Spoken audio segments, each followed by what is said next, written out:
Hey everyone, you're watching Conversations in Pop Culture, and I am your host, Andrew Davis. And before I introduce my guest, I would like to remind everyone that you need to support and you need to financially support what you love, whether it is this show, my guest's comic, or corporate media. I personally do not care, but if you like something and you want to see more of it, you need to go out there and support it, because without money, it doesn't get made, and it doesn't matter, big, small, or indifferent. But enough about that. I don't want to bore you and cry about it and bitch about it all day long, because I have with me returning guest, comic creator Dan Schmidt. So welcome back to the show. Awesome. Thank you. I'm so happy to be here. Love coming on your show. Yeah, no, I like having you on. And you actually sent me your book, oddly enough, which very few people do. Very few people do that. And I don't get it. But, you know, that's a different discussion for today, or maybe later on in this entire interview, we could dive into the concept. It's an R word. It's an R word, and it's not the word everybody's thinking of. It's relationships is the R word here.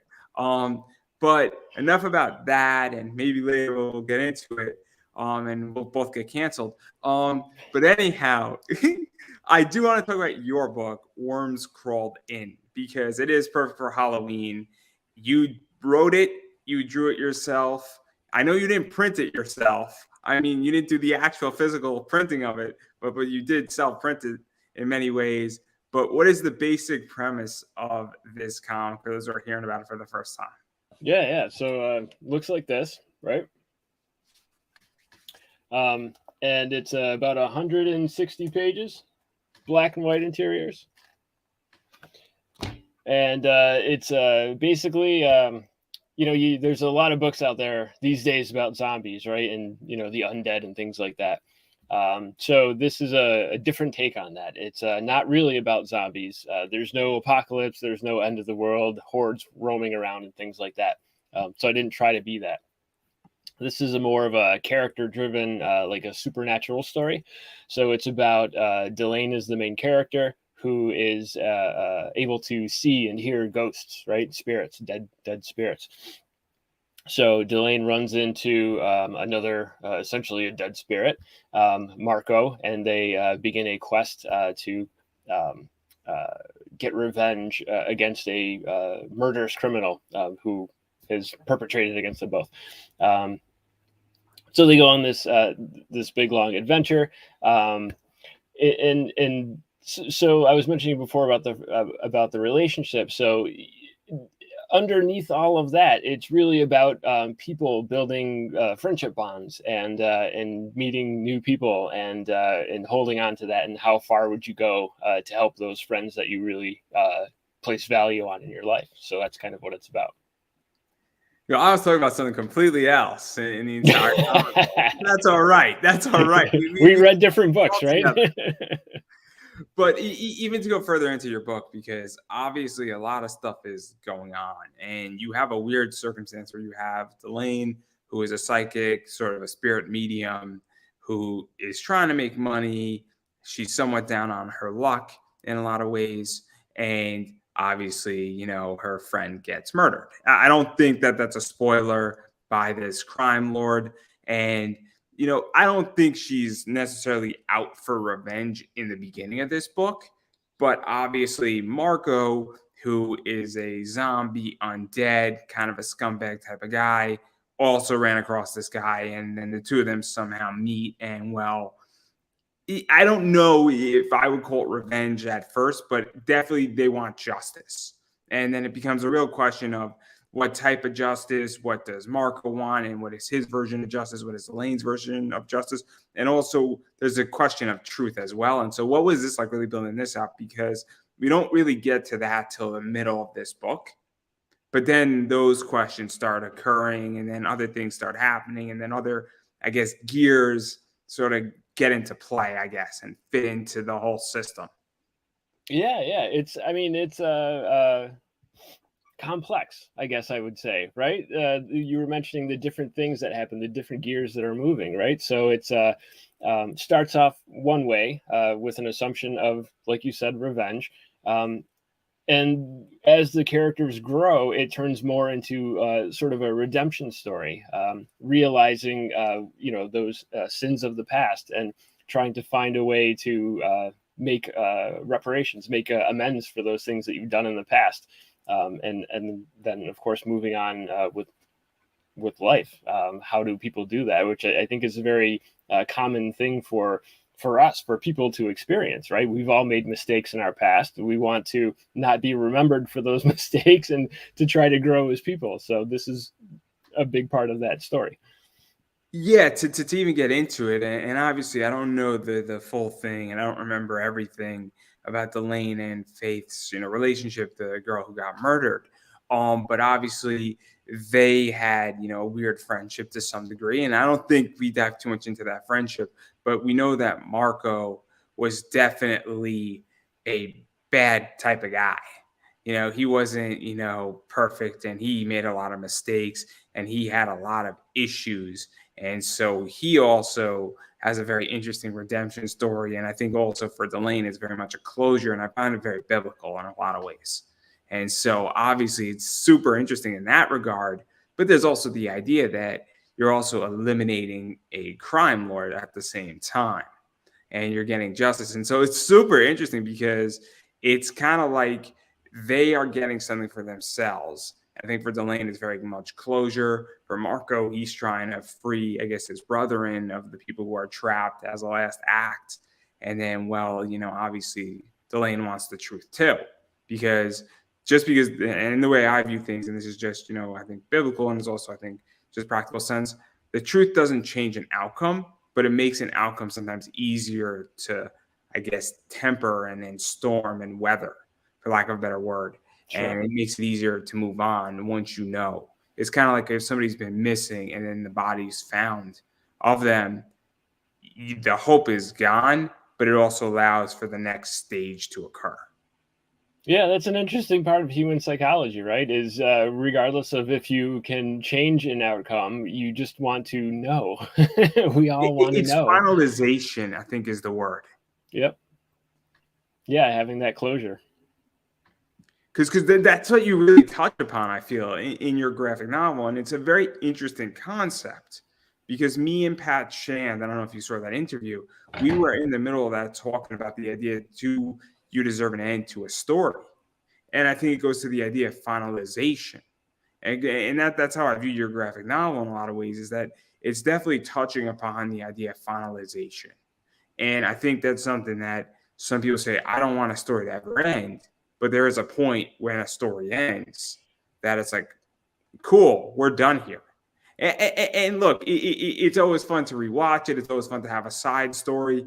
I mean, I go through the idea of One Piece here, where One Piece is going to end, but it's going to be nice that for the next 25 years, we're going to be getting One Piece movies that don't necessarily end the story, but they end the story, if that makes any sense. Yeah, and there's a lot of good examples of that being successful, right? Like people criticize the big two in the superhero books, right? Because to your point, they never end, right? They just always keep going. Even after Spider-Man and all those are made in the 60s, 50s.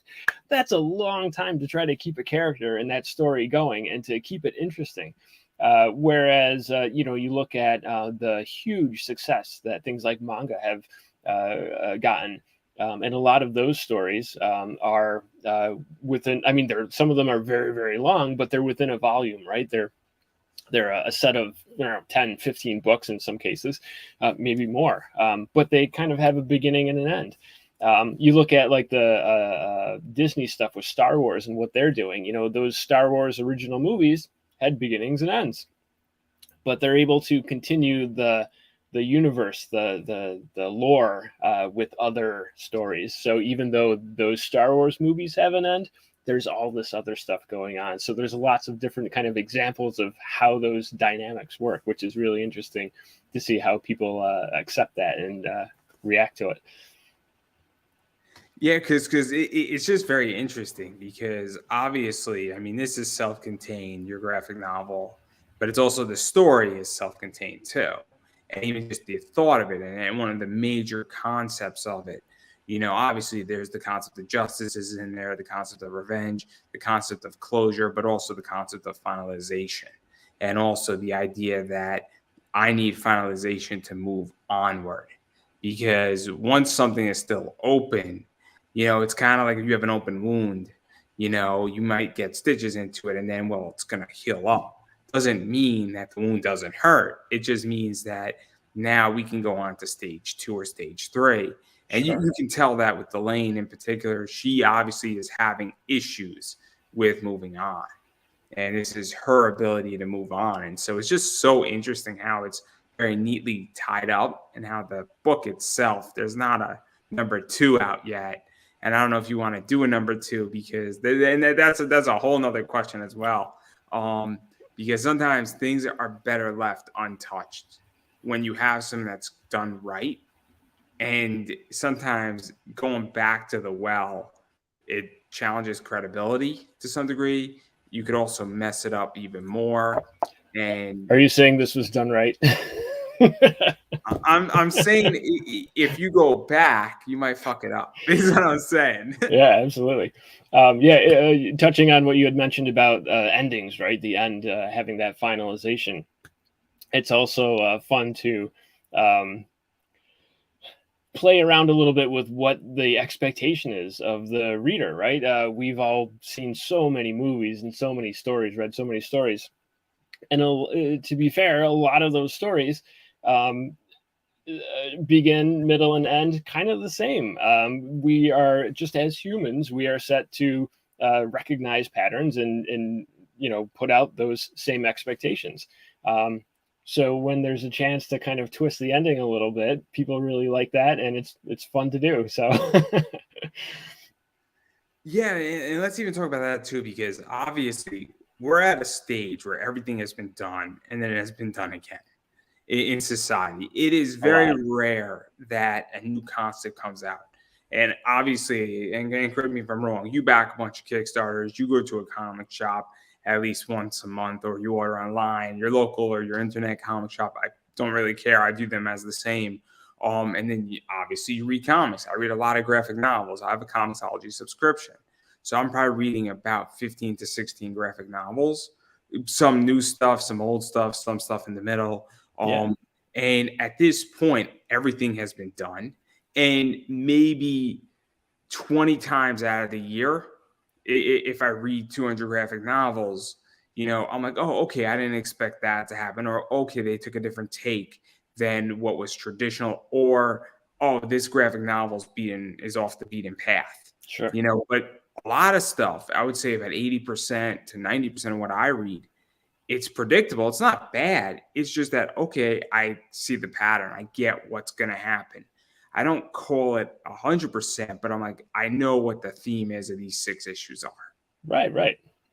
And so what is that like for you? Because I think that's something that at this point, you're saying, look, I need something that's different, or I need to be absolutely spot on predictable and then just turn that up to an 11. There's no middle ground. You know what I mean? Yeah. I mean, as a creator, as a fan, I understand what you're saying, and that's where the fun is in creating, right? I think we all, like we mentioned, have a kind of a set idea of how these stories are going to go. We've seen them so many times. So knowing that as a creator, that gives us all the creators an opportunity to kind of change that tune. If you know that this has been done 100 times, that that, what do they call it? The hero's story, the hero's journey. We know how that works. So knowing that, we can change it, we can tweak it, we can make it more interesting, or put something in it that's unexpected. So we have that ability. And as a fan, personally, I'm pretty picky about what I read. One, from a financial standpoint, right? Like you said, 200 stories in Comixology can go by really quickly. So I like to try to get reviews, hear people talk about it, to see if something is valuable and worth my time reading, because I have a stack of books and I still haven't gotten through them. So to add another another book onto that stack, it's got to be pretty good. What's happened to me is that I bought a subscription to Comixology for $6.37. Yeah. And so now I'm not getting everything, but I have access to so much material, and it's all digital because I've gotten to the point where I don't have any room. And that's where I'm at. And so it's not that. And look, if I love a story, I'll buy it. So if I like something digitally, and then I'm like, man, that was a great Thor story, right? And this is like, you know, I wound up doing that with a bunch of books actually that were Hulk related, where I'm like, man, these stories are great, and I wound up buying them. And I've done it with a bunch of Zenescope stuff because I'm like, oh man, I really want this in my collection. But and I don't even read them; I just have them. It's a very weird concept. But then there's a book like Cat Shit One that I've read digitally, and it's just a beautiful book. And I'm like, I have to buy this book because it's Cat Shit One. It's a brilliant book, and it's a brilliant manga / comic. But the whole thing is that for me is that I don't feel so guilty anymore. And the reason why I'm reading 200, graphic novels, not 200 issues, 200 graphic novels. I mean, it's a different ballgame. Is if I don't like it mid-issue, I'm like, fuck it, I'm out. I just take it off my library. It's all digital, no harm, no foul, and I move on. And it allows me the ability to actually read a lot of stories and have less pressure. But again, it also allows me to spot a bunch of patterns.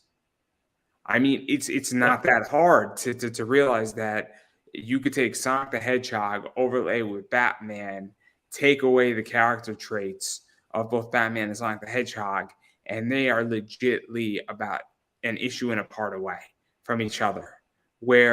And then if you added a few more lines in there that with some guns in there, you have a whole interesting book where you could have a shooting, killing hedgehog in a gangster city. it's a terrible idea. But if you actually start reading it like that, it's crazy. But I digress. Yeah. I mean, I do the digital thing when I can. And to your point, I think it's fun having that physical book, right? Like when you like something and you're like, I think I'm going to own this, right? This is how, not just for comics, but people do this all the time. People who love reading books have hundreds and hundreds of physical books in their house because they just like to have them. I'm a physical book guy. The thing is, though, is that for instance, I just read a book called The Black Dahlia. Yeah. Weird book. If you know what the Black Dahlia is, it's a messed up case in Los Angeles. Seriously, I mean, it's brilliant. I'm not going to go into the details here. It's horrifying. And they still haven't figured out what the hell happened. There's been all this documentaries on it. It's great. Graphic novel, fantastic graphic novel. But guess what? Barnes & Noble or Midtown Comics or, Amazon will have it. But even still, I can't go find that book locally. And I didn't know if I was going to like it. So if I could try something digitally, and then I wound up buying it later on. So I loved it so much. But that's the thing, is that I didn't know if I was going to like it, right? So that's how I view it, is that I think people are like me in many ways, where if they love something digitally, then they'll go out and they'll buy it later on. So, I mean, it's the same thing with like Zenescope. Zenescope has so much material in 17 years that there's no way in hell that I can buy every single Zenescope graphic novel. But I can read out of their library, and I'll buy a lot of Robin Hood and Van Helsing, but I'm not going to go out and buy, some weird thing that, like, I'm not going to go buy, Neverland from Zenescope. It's just that there gets to a point where it's too much money and too much space. Yeah, you were mentioning about comic shops before, and I can imagine how it's difficult for comic shops these days too. Like, there's so much content out there right now. There's a lot of content. There's no way they can stock all that stuff on their shelves and make a profit off of it. I'm going to even challenge you a little bit even further on that. There's so much content beyond comics. So you can make the argument that in comics there's so much content. We can narrow the argument down, or we could expand it, because in my view, right now I'm competing against everything. Technically speaking, for airtime, I'm competing against the NFL, Major League Baseball. I'm competing against every other show on YouTube. I'm competing against Netflix. I'm competing against the repeats of The Office, repeats of Big Bang. I'm competing against every comic writer who has a book out there. I'm competing against every author. And I'm competing against people who want to sleep or want to drink a beer because they had a really bad day at work. Okay? And that's just 10, guys. Is that us later? That's 10, okay? Yeah. I'm competing against the guy who wants to play on his Xbox or his PS5. Again, it's complicated, let alone, but even to narrow the argument to go to you, I mean, I don't know how a comic shop does it. I have no idea because it is so massively complicated, I feel.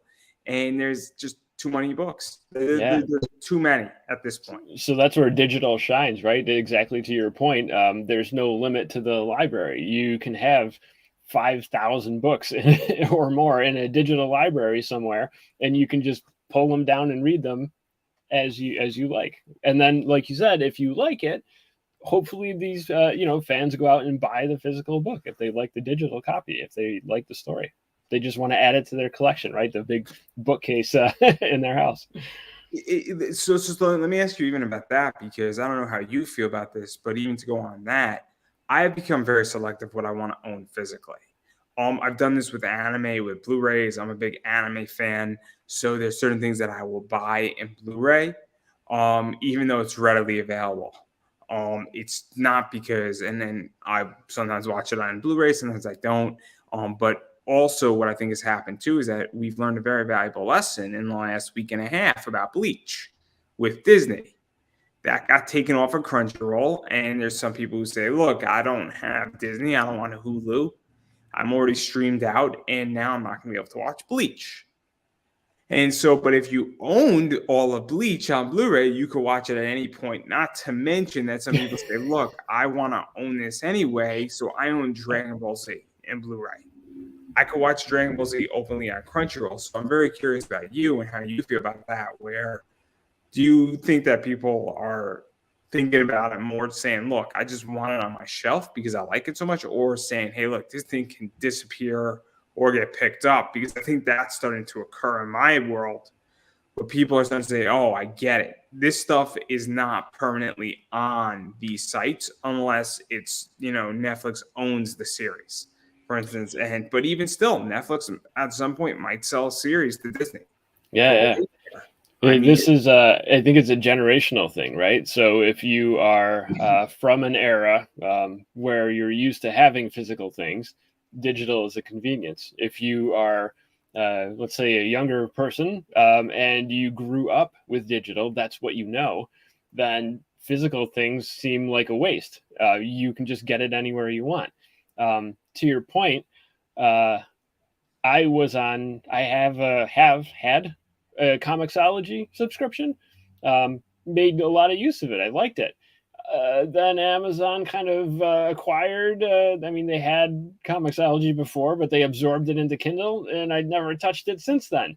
All those digital books that I bought or downloaded, they're still there. I could log in and get them, but I don't use the Comixology anymore. So to me, they're gone.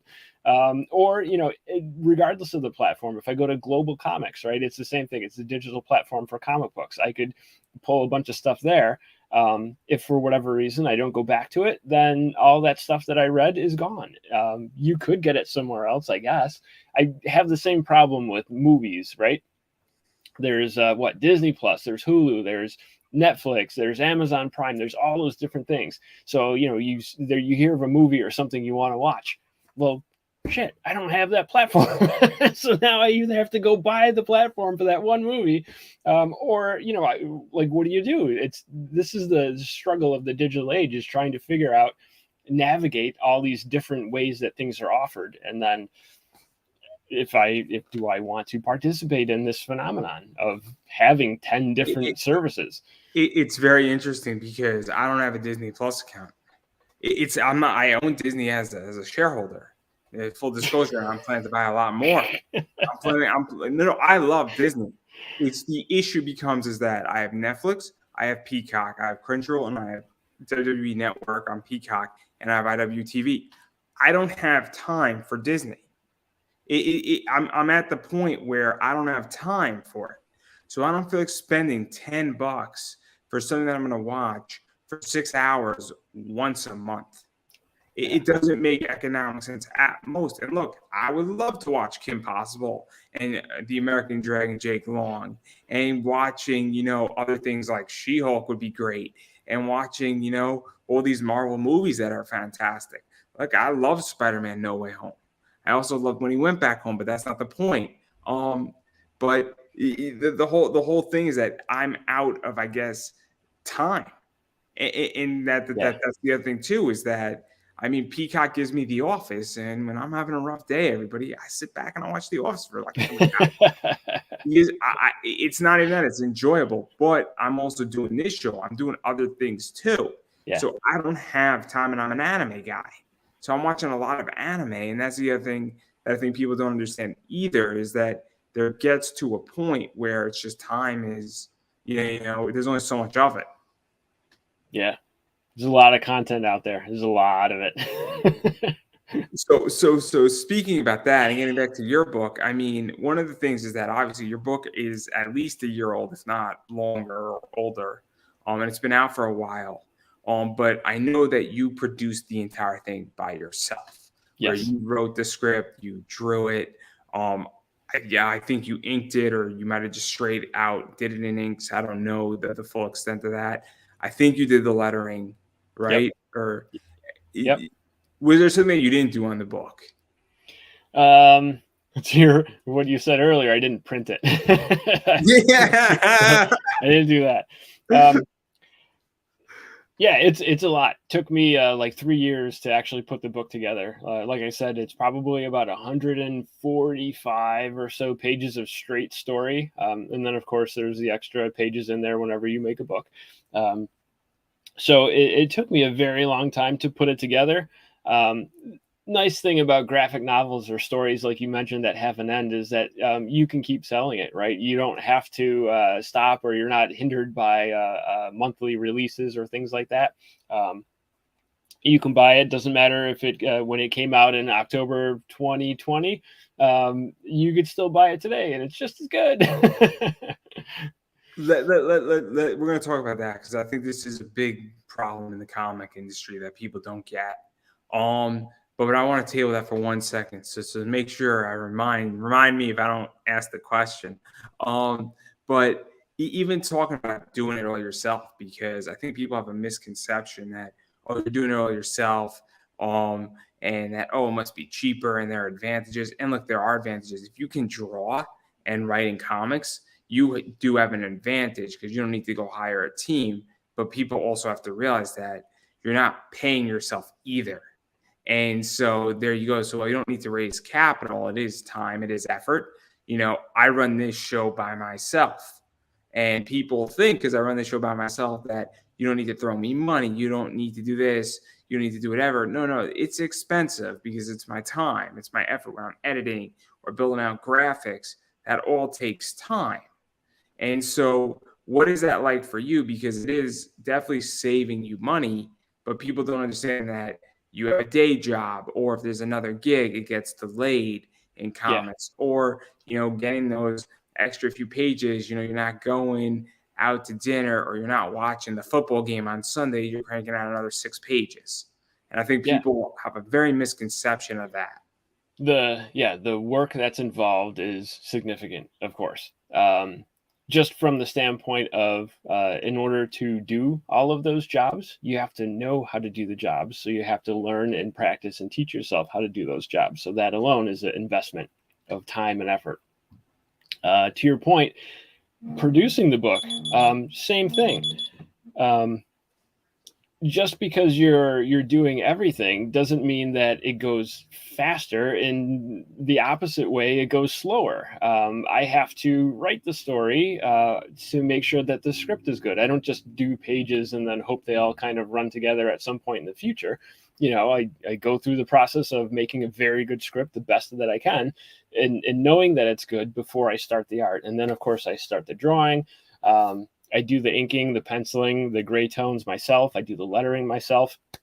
So it all has to be done in stages. The advantages of doing a book the traditional way, the comic way, is that ideally you can pass those pages off to the next person in the factory, so to speak. So they're all being kind of done at the same time, right? Your penciler's penciling a page, passing it to the inker, who's passing it to the letterer, XYZ. So there's a assembly line kind of thing going on there. When you do it yourself, there's no assembly line. You are the success, you are the blockage, you are kind of everything. So I think it requires a lot of discipline for people to do it this way. But at the same time, there's a certain amount of satisfaction too, knowing that this whole thing, I put all this effort and time into it. Makes a difference. Also, correct me if I'm wrong, where, just on a capital level, and not Yeah. talking about paying yourself, but even on a capital level, I mean, obviously, Yep. it's just your time. Now, everybody has a different worth. Right. It's not just time. Time's valuable. Time is money, right? you get what I'm saying about capital, Yeah. where you don't have to go and pay your artist. And the only Oh, yeah. risk, if you're doing, and you can do it yourself and you can draw, the only risk is that it's your loss of time, because you don't have any money out of your pocket. And what I mean by that, beyond your valuable, what your normal hour rate would be if you were charging somebody to do it. Sure. Yeah. But I could not have made this book if I had to pay people. It wouldn't have happened. It's 145, 160 pages. And, you figure the page rates for people, there's a reason, I'll be perfectly honest. There's a reason it's black and white. It's expensive to make comics. Exactly to your point. If you're hiring somebody, right? I can do the artwork. I can do the line work. I can do the lettering. I'm not great with colors. Coloring is hard. That's a whole side topic. It's a lot harder than people think it is. It's not just like grabbing crayons and filling in lines like a coloring book. It's hard work. I respect all those colorists out there. And they deserve to be paid for the beauty that they bring to a book with the way that coloring is done these days. So I wouldn't be able to color this book. I wouldn't be able to do that because it's expensive, and it rightfully should be. Yeah. And even going into that, I mean, one of the things that people talk about is sustainability in comics. And obviously, my background, in case anybody hasn't actually looked up what I do, obviously I have a day job, but I'm what is known as a comic book investor. I buy, sell comics, and there's a science to this. And there's a whole discussion, and what I'm trying to get people to actually understand in comics is that, okay, this isn't going to last forever. And your book, you might sell $50,000 on Kickstarter. You might pull in 10. And okay, what are you doing with that 10K to make you more money that's not in comics and create diversification? And this is what people, I think, in comics don't understand, is that, do you want to be sustainable? And that's a real issue. And I think a lot of creators are sort of stupid in that realm. I think that they think that this is going to last forever, and it's not. And I'm going to use some big names here. I think Scott Snyder is hopefully well divested, but there's going to be a point where he loses, not credibility, but popularity. It's going to happen. He might then come back 3-4 years later, have a great book, and it might be fine, but there might be a dip in his career. It happens to a lot of people. Look at a guy like Chuck Dixon. Look at a guy like Howard Mackey. I could keep naming people. It happens because it's just the flow. It's not a talent problem. It's just that sometimes witches are hot, and sometimes vampires are hot, and then sometimes romance gets out of control for 3 years, and then sometimes Superman's the hottest book on the planet. And if you're not in that, I guess, lane, you might do okay, but you're not doing as well. So I think this is something that is very interesting. And that's, I think, one of the biggest advantages being able to draw and write, is that it allows for more sustainability, I think. Yeah. It's unfortunate. It happens. It's natural.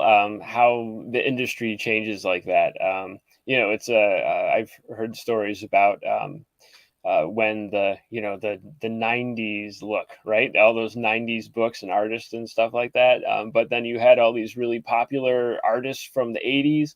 And when the 90s craze hit, a lot of those people struggled because, a lot of the comic publishers were saying, hey, we want this style. This is hot right now. So yeah, it's unfortunate that people get pigeonholed like that, and then at the change of the winds, they could be in real hard times. Happens to everybody. Yeah, it's a very, very interesting thing. And obviously, I think we're going to go through an economic shift in the next 6 months in this country. I think that, I mean, Ray Dalio, and I'm big into stocks, said that we're going to have negative growth and it's going to be negative returns for 5 years. Now, it's Ray Dalio. It could be hyperbole, but I don't think it's outrageous to say that we're going to have a rough 6 months.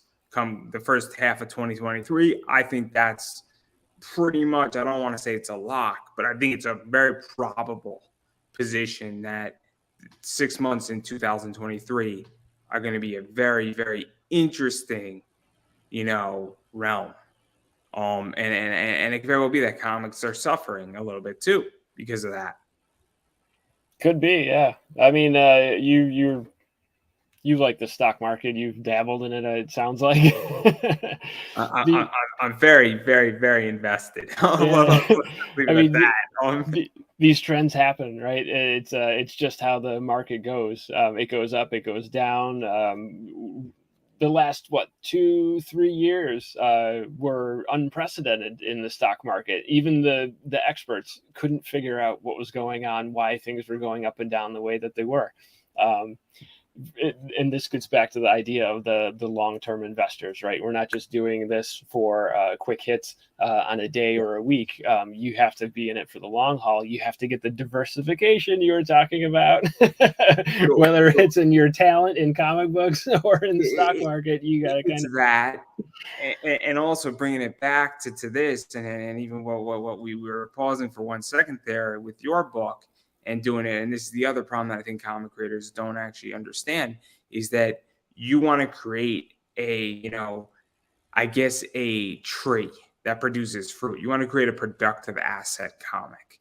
This is how I like to call it, where it's a comic. And with graphic novels, if you write a good graphic novel or even an average graphic novel that is either seasonal or your book could be read at any given time, but your book really hits mid-September to about, probably the third week in October is the sweet spot for your book.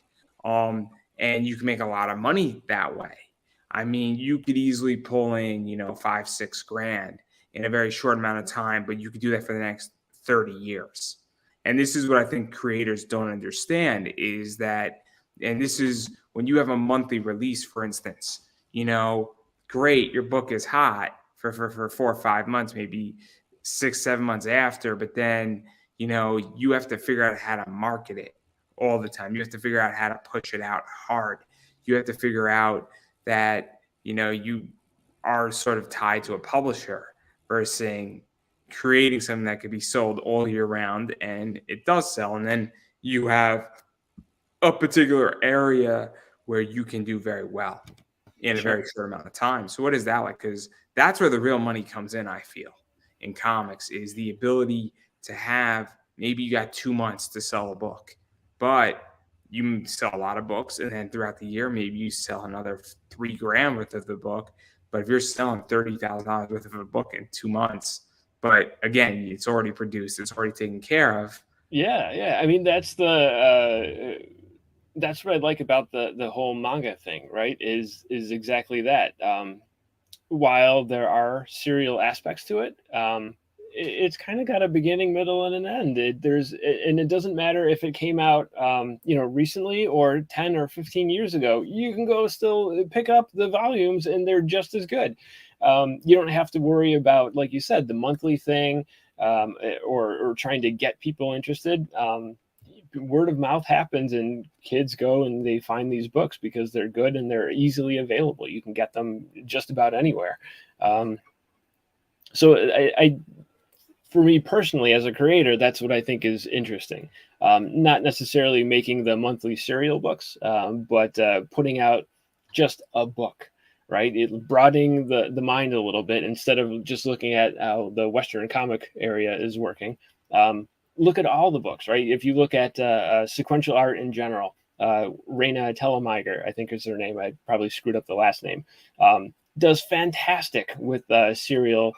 Not serial, the sequential art books. She does graphic novels like aimed at youth and like teen.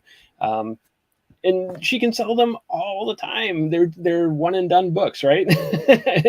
and that's a great, to your point, advantage of doing those all in one stories is that you can carry it anywhere you want. You can sell it anywhere you want. You're not tied down by a history or things like that. So for me, I like that.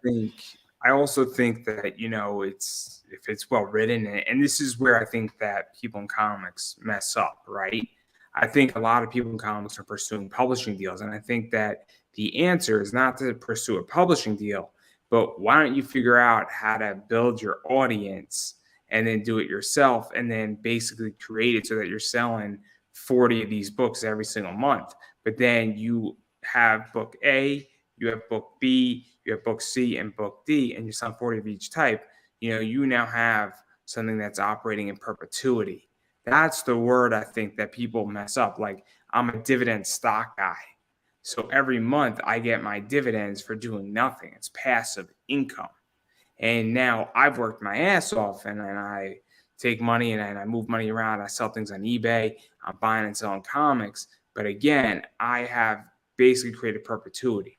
And I think that's one of the biggest problems that people in comics don't get is that when you produce a book, but you bring it to a publisher, you lose perpetuity in a lot of ways because they'll push it out for a little bit and you'll be in comic stores.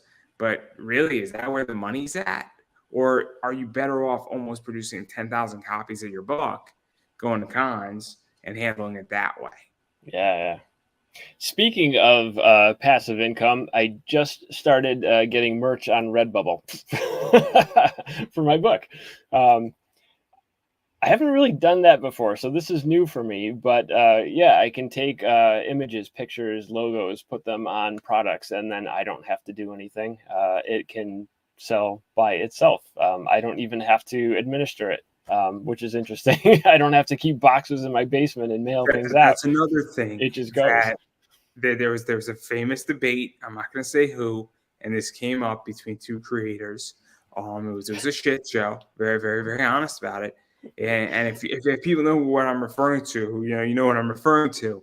But this Redbubble discussion came about. I have a Redbubble store, and I have bought images. I have bought T-shirts. I have designed, and I don't have to touch it. It's wonderful. And the reason why is that I can go and I can get it for $4 maybe. And I can order shirts, spend $400, sell the shirts for $25, go to a convention. But again, I now have to actually work. Versus Redbubble will give me $3.50 a shirt. They handle all the packaging, they handle all the financing. And you might say, oh, but Andrew, you're giving up, $222 or $21.50. And I'm like, yeah, you're damn right I am. Because it's passive. It's time. Time is money. I don't want to deploy $400 to $500 and then have to sell it, have to market it, versus it doing what it needs to do. And then I could just go and spend $80 on Upwork, have some guy build me a design, and $80 deployed, put it up there, and then I can pretty much get mugs, anything I want. And then if I do want the ability to do merch and go to a con, I will go make custom, shirts through another site, and I'll do limited runs. Yeah. I just got mine today, actually.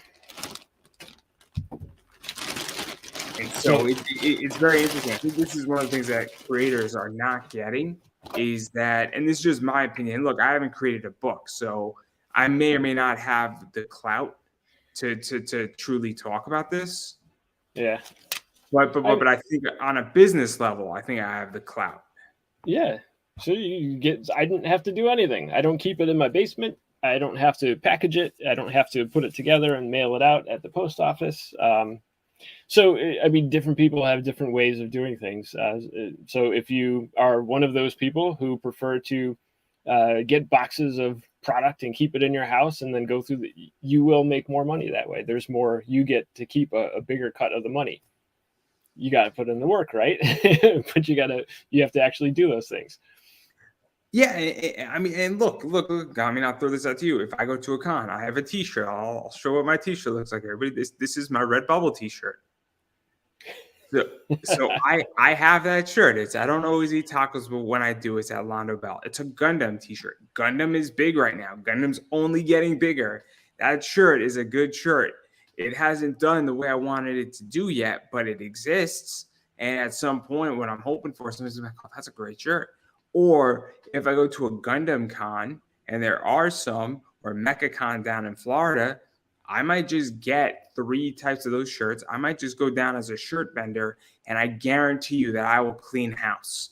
I will clean house, and it'll be crazy but I'm going to have more, and I'm having more stuff coming in that regard. Sure. I like to combine food and Gundam together. That's my thing. Hey, I got a Char shirt coming. Oh, it's epic. It's a really good one. It's coming in probably in the next 2 months. But it's probably going to come in actually 2023. I might drop it like mid-January. So because the goal is like every quarter just to release a new shirt. But again, if I want exclusivity, I will print a limited 100 print run on like a weird shirt color that won't be on Redbubble. Or I'll take that off of Redbubble, and now those shirts are limited. I get exclusivity, but those shirts will be like $35.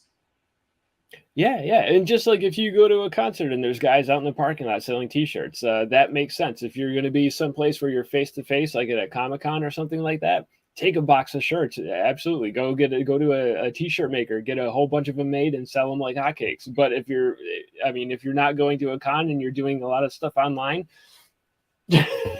Redbubble. For those who don't know, with Redbubble, it's non-exclusive. So you could be on Teesprings, you could be on Pro Wrestling Tees. I have a Pro Wrestling Tees shop. I'm on Pro Wrestling Tees. I'm on Redbubble. There's no exclusivity, and so that's the other thing too, is that you don't know where things are going to go. And I think this is, again, the idea is that if you're a creator, I think people think of themselves only as comic creators. And I don't think that they realize that you need to be beyond that at this point, where making money in comics is not making money in comics. And I think it drives me crazy because I look at all these things like people talking about being sustainable in comics. Well, if you want to be sustainable in comics, you need to understand how to market and brand yourself. Yeah, absolutely.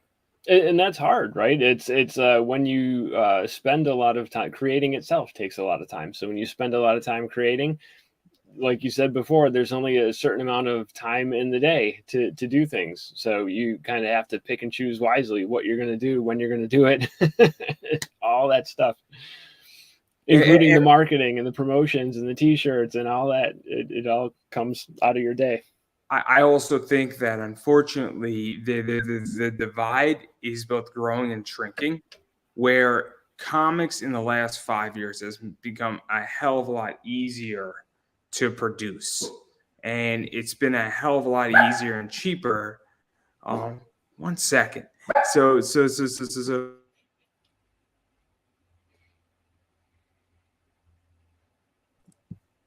sorry about that, everybody. My dog's barking. She knows she's in trouble. But anyway, comics have become cheaper and easier to produce, but it's also opened up the floodgates, I feel, which means that there's more competition. There's also, I hate to say it this way, but there's less money now in comics, and not because there's not a bigger audience, and there's just more people who are taking a piece of that money.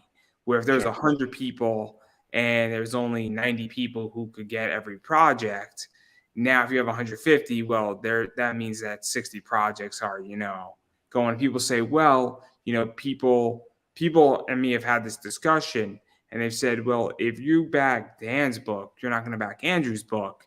And people, when I've had this discussion, said, well, if they like Andrew's book and they like Dan's book and they're different, or even if they're similar, the people who are going to back Dan's book and Andrew's book are going to back both. But that's not true either, because I don't know about you, but I'm on a fixed budget every month.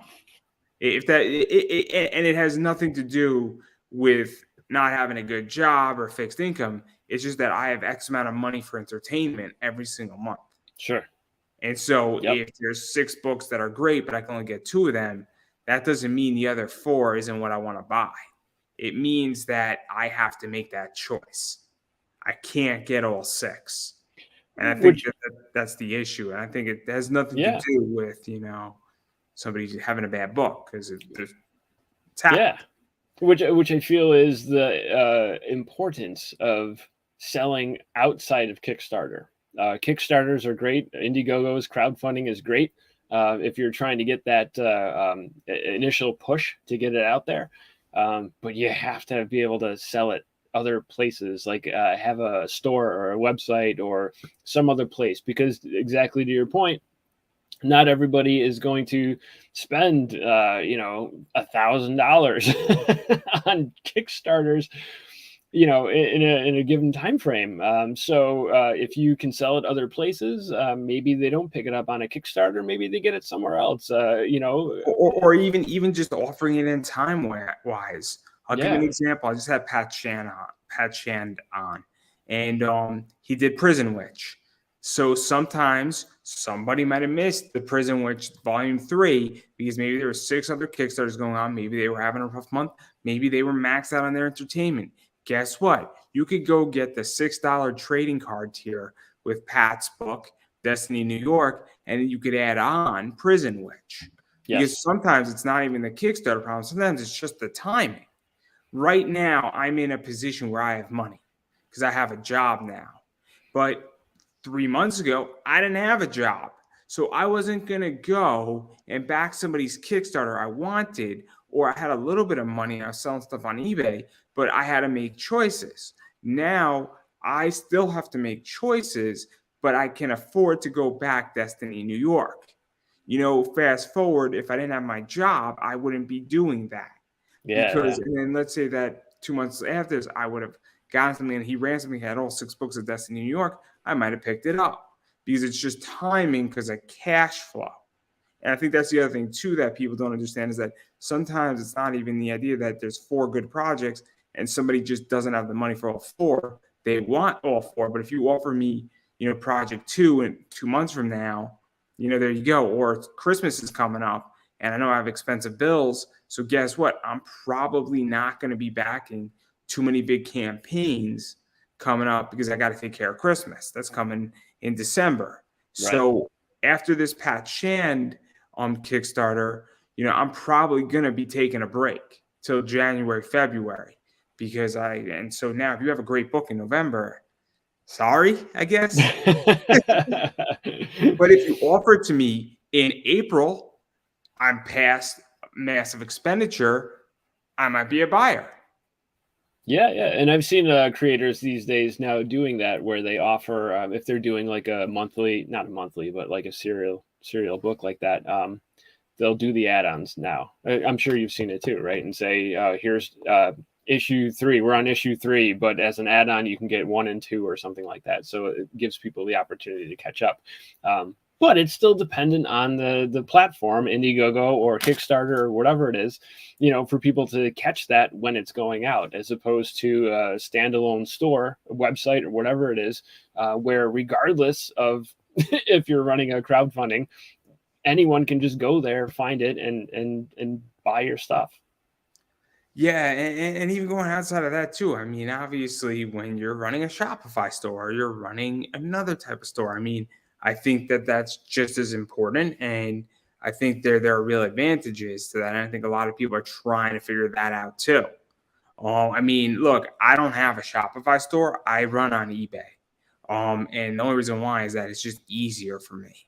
It's just easier. I could go do a website, but then I gotta go market it. I gotta go put in all that effort versus I can just shoot out my eBay link. And a lot of the stuff that I'm selling on eBay is just direct traffic, and almost with internal traffic drives my business on eBay because it's the merchandise that's driving it versus the store.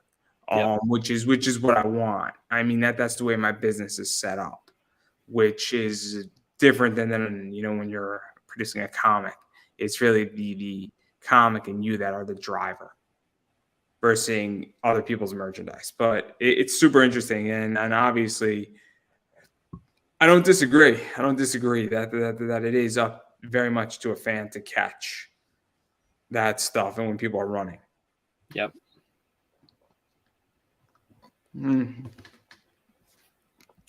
But I do want to back out of all this. I know that your book's up right now for sale heavily.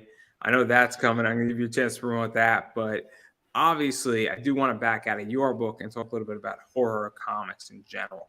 Sure. Because, again, I'm a little bit into horror comics. I think they're interesting. I think that they have gone through a very interesting, I guess, resurgence in the last 3-4 years. I think DC Comics with Deceased did a very nice job with what they were doing.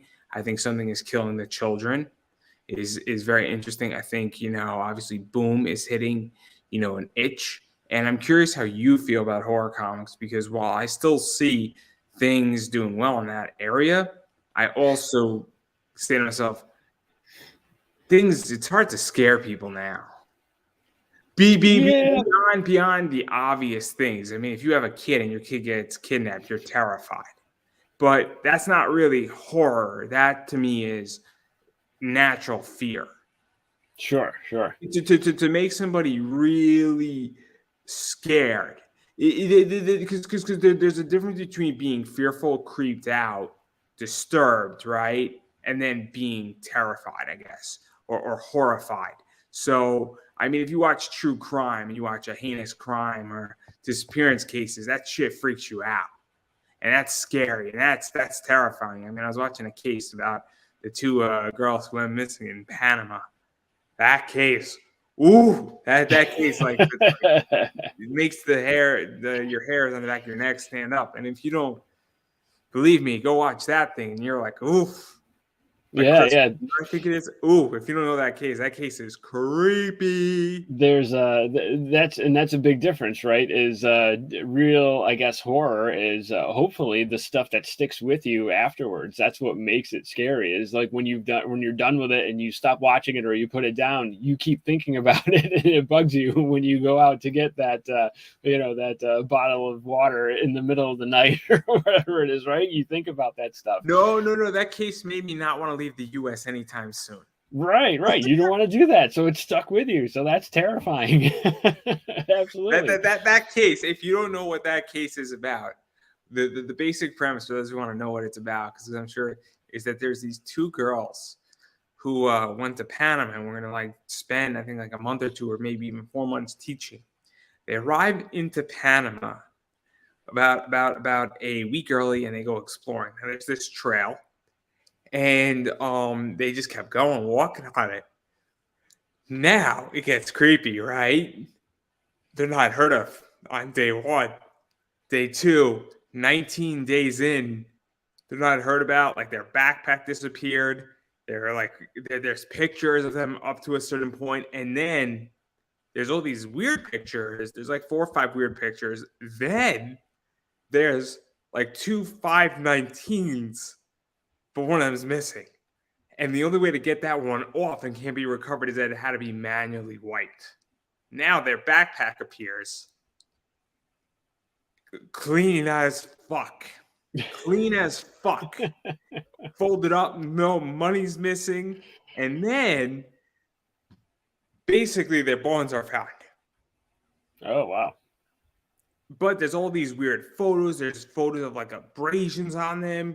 There's weird shit out there. There's photos of supposedly of them one of them tied up. It is disturbing as fuck. We all know what happened. They were killed by a gang or by the Panama military. That's it. There's none other. And this is why you don't go into the jungle in Panama alone or with somebody. And if you go into the jungle, you better have an army. You should call Blackwater to go with you into the Panama jungle. And there you go. But anyway, yeah. Getting back to the point of all that, what is this like for you in that entire realm? Because horror is a very tricky entity, I feel. It is, and it's really funny because I feel like a lot of people like to make horror stories, but there isn't the same number of people who want to read horror stories. And I don't understand the phenomenon. People love to make it, but there's fewer people who read it. Luckily, with the diversity in the publishing world and comic book publishing, right? So there's more than just Marvel and DC, of course. So those types of stories, I think, have more of a platform to get out there, especially with things like Image, where it's creator owned. They just, if the book looks decent, it can get out there. Some of the other smaller publishers, same thing, where they can just put out these books. So I think you were mentioning before about trends and things like that. So I think this is one of those trends that's kind of hot right now, is the horror books. But they still haven't, I don't think, made quite the splash that traditional like superhero stories still continue to make. They're interesting. I think they offer a lot as far as like food for thought kind of things. Exactly what you were talking about. Like, who's going to want to now go into the jungle in Panama? Like, it's something to talk about with your friends, that right? Case freaks me out to this day. I read about it, and I've read a lot about it. I mean, if there was ever a comic book, this is it. Yeah, this is it. I mean, I was like, it's creepy. It's creepy. It's almost as creepy as the fake SWAT officer in a church who killed like Missy Beavers. That's also creepy for a different reason. That's still unsolved. And that's in America. That's scary because supposedly they think that was a woman killing another woman dressed as a fake cop in a church. You want to write a horror book. That's the book to write. A lot of times reality is worse than things that we can come up with in our imaginations, right? The things that people do. That's a creepy story too. But again, I mean, it's there's some creepy stuff out there. There's some weird stuff out there, and oh my God, it's not like my friend Sam Carter's book. Final Boy doesn't creep me out. Final Boy is a little weird. It's violent. It unnerves you a little bit. But man, freaking Coffee House Crime. Yeah, right? He does on his YouTube channel. Ooh, that's some creepy stuff right there. And I just looked over at my window to make sure nobody's watching me. It's not clearly. But anyhow. Yeah. So I don't know. Like for me, it's weird because I'm a semi horror reader, but I'm not a big one. But I do appreciate like true crime, and I appreciate that realm because I think that stuff is like rooted in reality. Like I don't like the stuff that sort of goes supernatural and tries to terrify me because that to me doesn't get me. Like I can't buy into something that can't be real. Like if you have like Avatar, right? Like the movie Avatar, like that to me, if they turn that into a horror flick, I'd be like, oh, I can't really buy into it, right? But if you're talking about people missing in the Panama jungle, and then it's the search for them, and then there's a lot of other stuff going on. Well, now, but is that horror still, or is that thriller? And this is where I get so confused because it's tricky. Yeah, and I think especially with comic books, because it is a visual medium, and there's the writing element also very prevalent there. It's really hard to make a real horror story. I think to what you were saying. Yeah, you see everything. You can't get things like jump scares going, or like those tricks to scare people. So it really has to do more with suspense and dread. Is where I think you can leverage comic books, is things like that, as opposed to what you might see in a movie that requires you to see an action or to those types of things. So it's more to do with like the macabre or kind of like that EC comic type thing where, you know, there's skeletons, you know, you marry a skeleton kind of stuff, which is, I guess, technically horror, but you're not scared necessarily. It's not scaring you like a Yeah. trip to the Panama jungle would. The Panama jungle thing just freaked me out. Yeah. I don't even know if it's horror as much as it's you're dealing with the idea of evil. Yeah. It, Well, the it, root word in horror is, you know, it comes from horrific, right? We're talking about horrific things. It doesn't necessarily have to be ghosts or monsters or whatever. It's just something that just the offends your senses as being terrible. That's kind the of what last horror is. the last good horror book I read was Anthony Bourdain's Hungry Ghosts, and the premise of that, what? What is that? I've never heard of that. He wrote a book, a He's horror written book. a lot of graphic novels. You didn't know that? I thought he was like a documentary biographer, autobiography He kind of is writer. a chef who's like Yes. a documentary type of guy, and then I mean he had a show like Dangerous Parts of Right. Right. Anthony Bourdain. Like, great, interesting show. Okay. Now thing about him is that the reason why he got killed is because he was speaking ill about Hillary Clinton. We all know that to be true. Mess with the Clintons, you're done. Yeah, there's a list of people that I would recommend that you ask, but they're no longer with us. That's not a political joke, by the way. That's just a joke. That's not a Democrat Republican joke either. That's a joke. Clearly. I'm sorry. There's somebody at my door with a gun. Do you mind if I take that? It's terrible. Don't worry. My wallet will still be in my pants. Anyway, that's another joke from like 2016. Terrible. Oh my god, I am full of them today. Again though, you I mean that's a Bernie Sanders joke right there. Anyway, enough about that. So the Anthony Bourdain book, what was this about? So it's called Hungry Ghosts, and it's an anthology, and they're playing 100 Candles, and the whole point of that is each story that these chefs are playing after a meal is more terrifying than the one before it. And that book, it wasn't scary in the realm of terrifying, but you know that the intensity is lifting up and going further and further into it, and they're playing the game 100 Candles. For those who don't know, 100 Candles is a game where you have a room full of 100 candles. Everybody tells a ghost story, and then you tell a story, you go into the room, you blow out, and then you look into a mirror. And if you see a demon, well, you're going to die, is the premise. And so basically the goal is that who's the one last left standing is, you know, sort of the master, I guess, of it. And everybody goes around, and then you go around and people slowly chicken out and retire. And 7-8 stories, brilliant book. It was his last book before he died.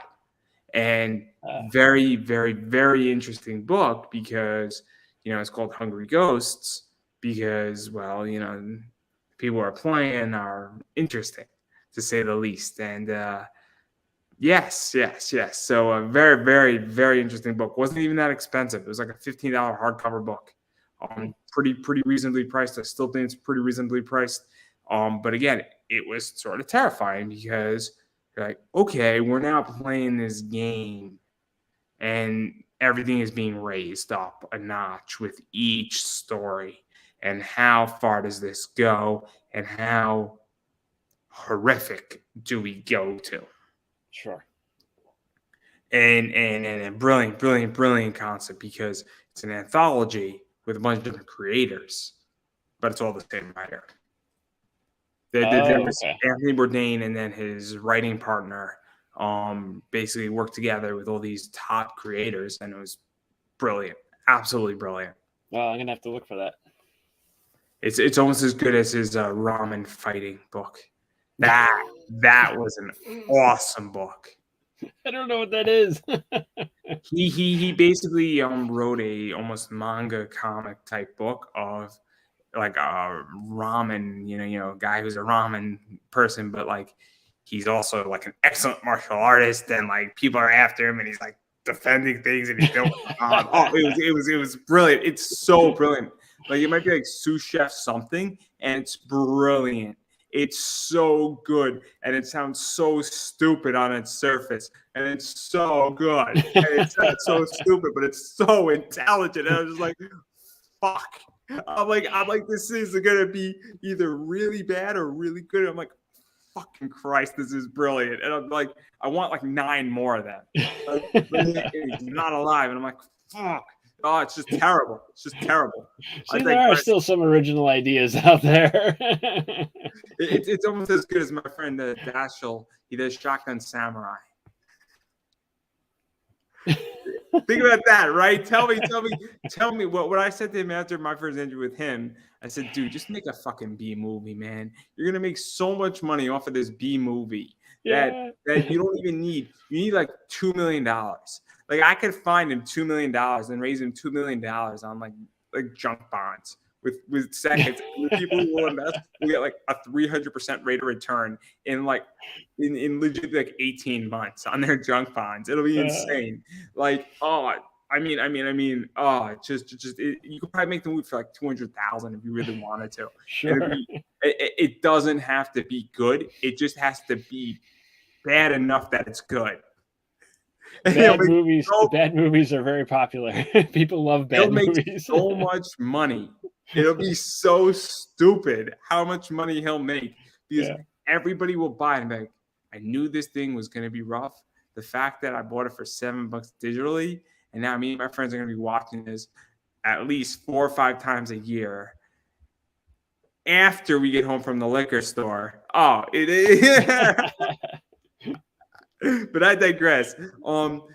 So I do want to let you get out of here in a second because we've been speaking, and I definitely got us canceled. Definitely, I got us canceled here for sure. Because people don't want to hear that making comics is tough. They don't want to hear that this is difficult. They don't want to hear that making money in comics is hard, and that you got to put in the hard work. But I am curious because I know you ran a Kickstarter for this book, but then I don't think you've been back to Kickstarter, or have you? Directly, I want to say. Not directly, no. I've been a part of other projects, contributed either as an artist or writer or whatever, but not directly. So I'm actually working on my second graphic novel right now. I'm about halfway through, so it should come out next year. And that is not a prequel and not a sequel. It is kind of like we were talking about the Star Wars universe. It's part of this, but it's not dependent on the time frame. So that'll come out next year. So that'll be my second crowdfunding. Yeah, crowdfunding is hard.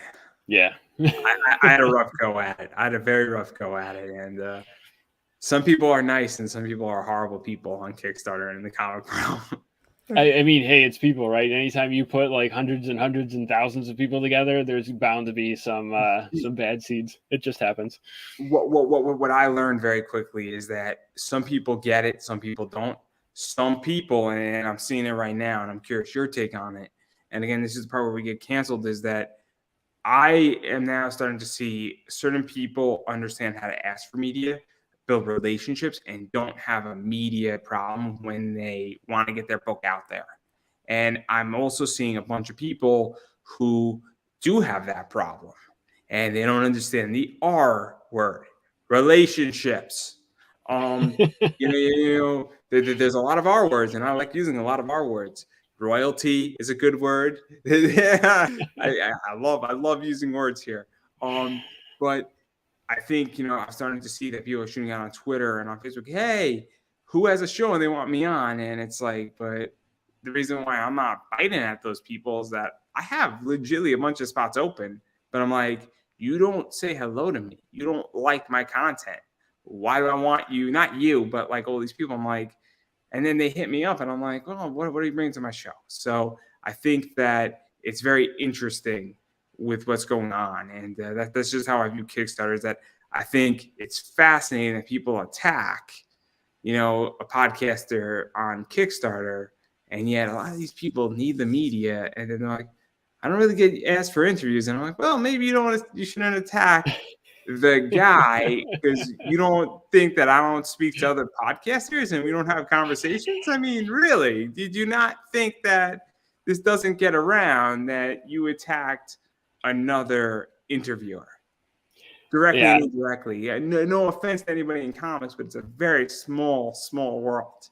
Yeah, I mean, it's a personal philosophy of mine to try to stay positive and not trash other people's stuff ever, because there's no good that comes out of it. There are exceptions, public exceptions. I mean. Yep. We can trash J. Scott Campbell all we want.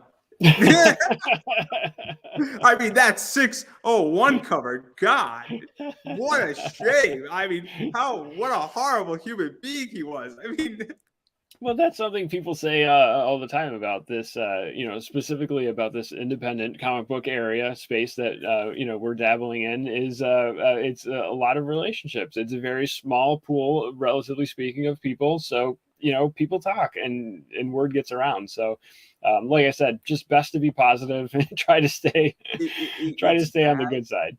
Also, I think one of the biggest problems, and I can't emphasize this enough, is that you need to build relationships outside of indie comics. This is one of the things that I think a lot of creators are now starting to realize, is that I don't have a comic. You need to build a relationship with me. I am not in the quote unquote indie circle. Yep. But guess what? Everybody needs media, and this media stays up forever and it converts. And so if you're doing 100 media appearances every single year, after 10 years, you have 1,000 media appearances. And if all that stuff's on YouTube, when somebody Googles your name, it's going to pop up. Whether it's this show or somebody else's show, this show helped that trigger on YouTube. And mine might be number 900 on the list, but guess what? If you didn't do those 900 or 1,000 interviews, it wouldn't have triggered. So I think that's something that people have to understand, but I digress. I do want to ask you one more question before I give you a chance to self-promote. And I am curious how you are seeing cons and where you see cons going, because this is a very tricky issue right now.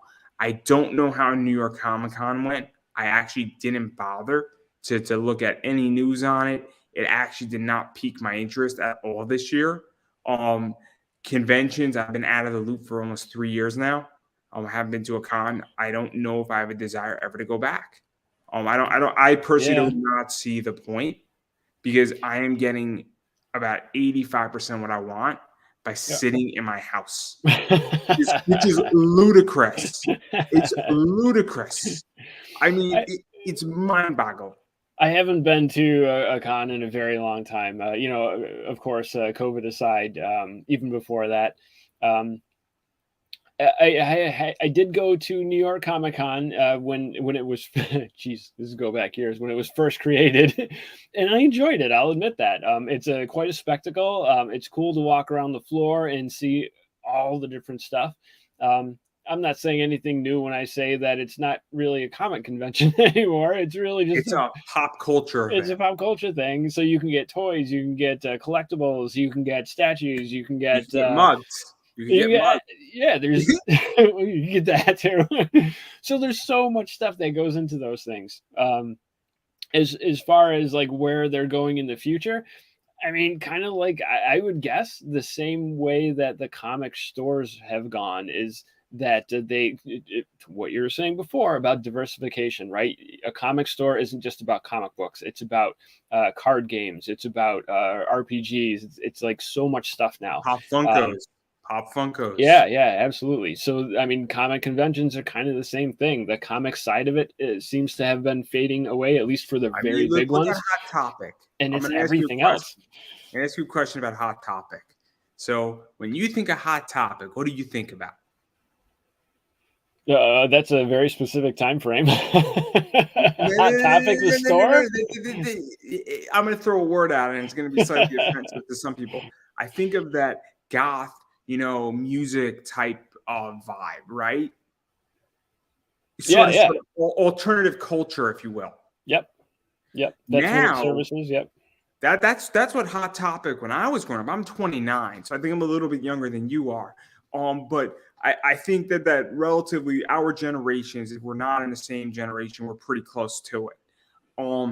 I think, and correct me if I'm wrong. Yeah, a little bit wrong. No. I'm like a vampire. I go way back. No. But when Hot Topic was coming up, you saw it when you're passing the mall, and you're like, okay, this is alternative culture, right? And I was one of those guys, and I'm like, man, they got anime shirts, they got wrestling shirts, they got music shirts. Like all those kids in high school wearing Aeropostale, because I'm 29. All those kids weren't wearing what I was wearing, right? And I wasn't one of those goth kids in high school, but I was one of those guys where I was like, okay, cool, I'm gonna wear some music band I like. Right. I'm gonna wear an anime T-shirt, and I thought it was alternative culture. And now I go to Hot Topic, and every anime weeboo's in that store. It's Pop Funkos. It's still music and that stuff, but all the goth shit got out of Hot Topic. All the alternative culture is out of Hot Topic beyond the anime stuff and the wrestling stuff. It's cool. Now, what? That's interesting. I haven't been there in a long time, so to hear that they changed their merchandise is curious.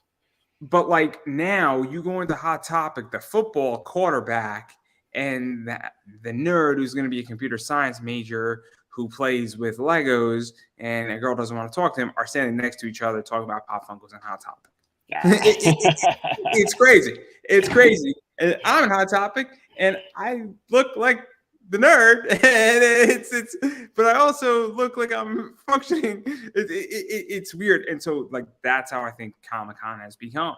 Is that it used to be alternative culture, and now it's mainstream. Yeah, I don't have a perspective really on if that's good or bad. It's just things over time, things change and they evolve. So if it brings people together, that's a good thing. But if you're a kind of more of a comic book purist and you like your conventions to be comic booky, you kind of have to look for that now. The smaller conventions are the more comic booky ones, whereas the larger popular ones are the ones where it's everything. It's all pop culture. It's very much like an anime con. It's not excluding comics, but it's definitely anime.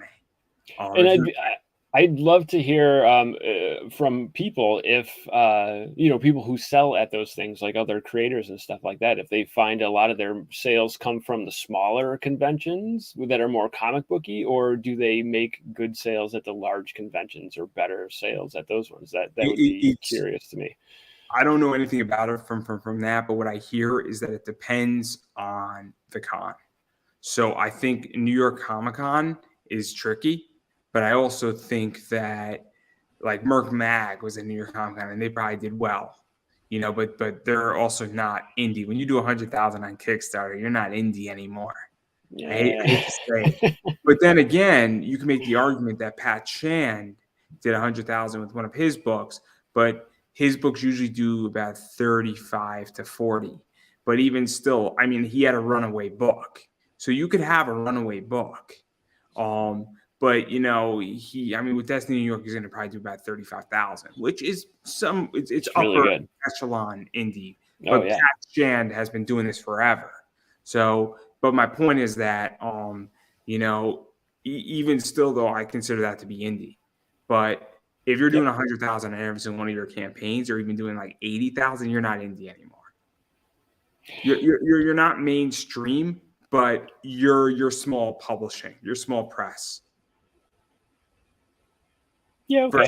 Versus indie, where I view indie as that you're at like because I think there's small publishing or small press is above indie, because again now you're a press house. If you run 6 campaigns doing 100,000 every year, you are a small press house. If you're doing 5 campaigns that do 30,000 a year, you're indie comics. And that there's no science to it, and that's all anecdotal, but that's just how I view it. Yep. But I digress. Enough. Again, I'm going to get us both in trouble. And I'm supposed to be on a phone call with Apple today. So clearly. So anyway, I do want to show you this cop thing eventually. And I'm probably going to show you after we're off. This is going to freak you the fuck out. Like, that thing scared the shit out of me. If I ever see somebody in a church in a fake sweater, ooh, I'm ducking out. Don't be there. Don't stay there. I'm going to let you promote yourself. So where could people find you, bother you, hit you up, disturb you, yell at you, call you at 4 a.m, order you a pizza or whatnot? Yeah, that would be great. Please do that. Yeah, so go get my book, Worms Crawl In. You can go to my website, wormscrawlin.com. It connects to my Big Cartel store, so you can purchase through PayPal or credit card. It's all secure. I don't see anything, so you can do that. On Facebook, just search for Worms Crawl In. I have a page for Worms Crawl In, so you can go there and get all the latest news and things that are happening. On Instagram, I am at Dan_Schmidt_art, which is in my my name tag there. And then, of course, Redbubble, right? I just started the merchandise. So I have shirts, I have, like blankets, there's a pillow. So you can go to Redbubble and just search for Worms Crawl In, and you can get that stuff. I actually got a couple of sweatshirts myself to see the quality. And my wife got a blanket, a giant, like a 6 by 8 foot blanket or something like that of the cover of my book. So if you haven't read the book, just go get a blanket with a cool picture on it. Yeah, and I'm going to keep saying it. One of the things is that you have to support what you enjoy, what you like seeing. If you want to see more of it, well, it's not enough to just give it a like on Facebook, a heart on Twitter, a heart on Instagram. You actually have to go out and spend money and buy it, and then tell people that you bought it, because without money, this stuff doesn't get made, directly and indirectly. So that's one of the things that I'm really trying to get people to understand. And look, obviously Dan is a little bit biased about his book, but I personally do not care if you support Dan's book, you support this show, you support something that you like. As long as you're supporting something that you enjoy, that's really what counts, I think, in the long run. Obviously, as I stated, I'm biased because I would like you to support my show, everybody. But if you do not find value in anything, then you should not support it, but you should support something that you do find value in. Otherwise, it doesn't get made, and it just creates a cycle where it will slowly dwindle away. So just keep that in mind, that if you want things to continue, you got to show support, and you got to actually put your money where your mouth is. Furthermore, obviously, all of his links are up there. I put his link to his website, and I'm sure that will direct you to a variety of places that if you want to buy this, or if you want to go to Redbubble, or if you don't know where to go to, he just mentioned a lot of his social media, so I'm sure it's up there as well. So go check that out. As far as I'm concerned, obviously all my social media is down below: Pop Anime Comics, Twitter, Instagram, YouTube, Facebook. If you're not already subscribed on YouTube, please do so. It does make a big difference. If you are not liking the Facebook page or the independent group on Facebook, Indie Comic Connect, we accept a lot of people into that group. It's free to join. The only reason why it's private is because, unfortunately, you got to keep out some trolls. It's just the way it is. And I do, towards the end of this month, which is approaching relatively quickly, I do have a comic book investment system class coming. It is a hell of a class. It's going to be on Udemy first. Might be some other places. It's about $40 for about 18 to 22 hours of my time. So if you want to learn or realize that this is not for you, comic book investing, that's probably the best place to start. So check all that stuff out. I appreciate everybody. I also have Buy Me a Coffee if anybody's interested. Feel free to hit that up as well. It is not necessary, but again, if you like what I talk about, feel free to hit it up and feel free to support me. Other than that, that's pretty much it. And I'm going to give you the final word. I like what you said. Go support the artist you like. That's unless you want to be inundated with corporate stuff, artists are the ones out there trying to make the content that everyone enjoys. So go support your artists. And I think that is a perfect place to end, everybody. And that is a wrap.